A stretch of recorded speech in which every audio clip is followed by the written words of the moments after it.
Thank you, Matan.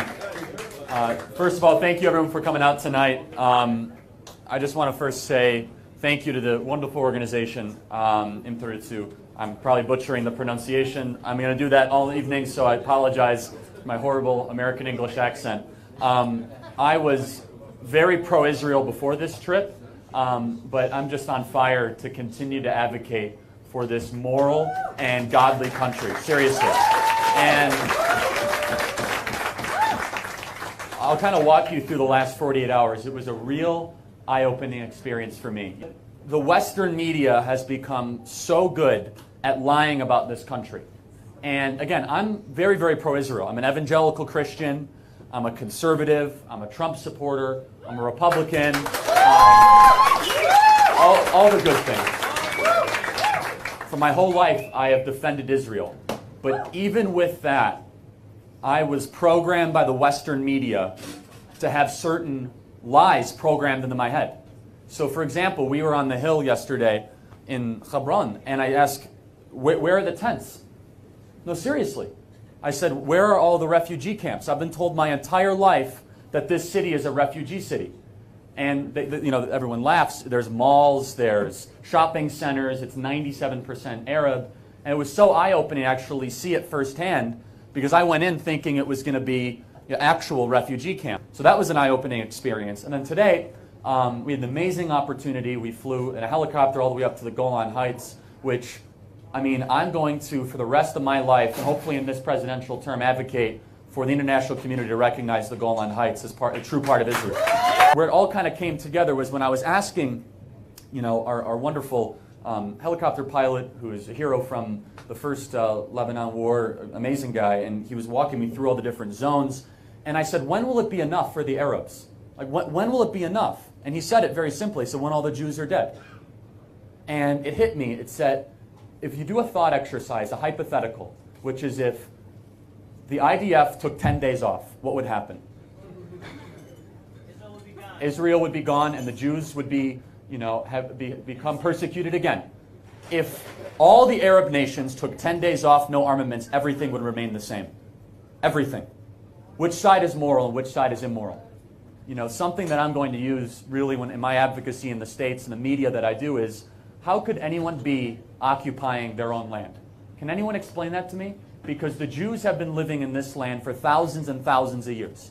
And again, I always knew this, I always believed this, but this amazing organization and Matan and your entire team did an unbelievable job of showing that to me. It really did. It's very scary, and this is why the work on American campuses is so important to educate about this this wonderful and beautiful country. And I'm going to use my millions of followers to continue to spread the knowledge that I learned here the last couple days. Because look, it bothers me when lies are allowed to get away with. It really, really does. And I pursue them vigorously. I really do, viciously. And I think righteously angry at times. I think everyone should. When people lie about America, when people lie about our history, or they lie about, all those things. I get now equally as angry when I'm going to hear people lie about the supposed apartheid in Israel. What are you talking about? You know where the apartheid is in Hebron, where the Jews aren't allowed in the Arab quarter. That's the only apartheid that I saw firsthand. This is like a little America in the Middle East around a sea of tyranny. And I believe that America has a moral obligation to continue to support Israel in its quest to protect its holy land, its people, and its ability to defend itself.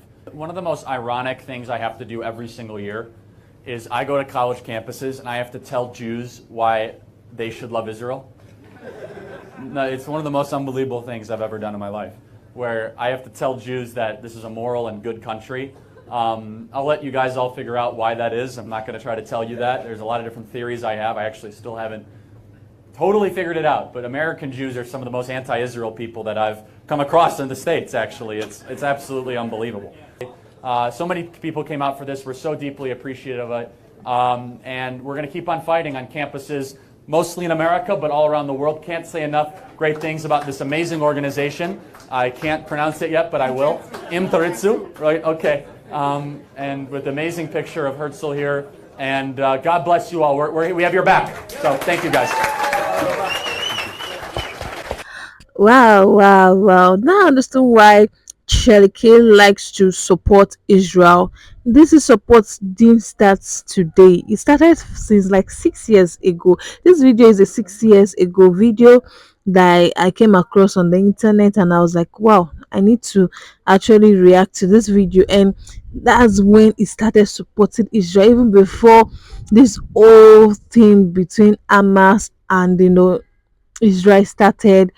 Palestine and Israel started. So he has always been support, giving his support to Israel. So he went to Jerusalem, Israel part side, and they invited him for a program, and he went to talk about how much he love and respect Israelites, the Israel people, why he respect them so much, why he will keep talking good about them, that the media has been the one you know saying all sorts of negative things about them, which are not true. But he found out that Israel do not enslave people.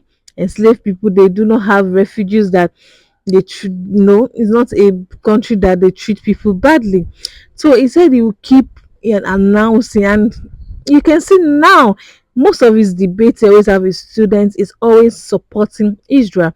He said that he will keep announcing it, talking about it on his platform, because he's there to talk about things going on, and that's what he has been doing now. And he even made mention of the fact that America too as in support of Israel. So America has always been supporting Israel for a very long time. It didn't just start recently. So it's something that has happened for ages. So now I know the reason why Chelike actually respect them, and I'm sure experience, they say, is the best teacher. He has been to Israel, and the way they treated him, the way the way he saw their lifestyle and everything, made him conclude that they are peaceful people. So this was a beautiful video. This video is actually lengthy, but I went for the short one. So in case you want to watch the long video, I might drop the link down in the description.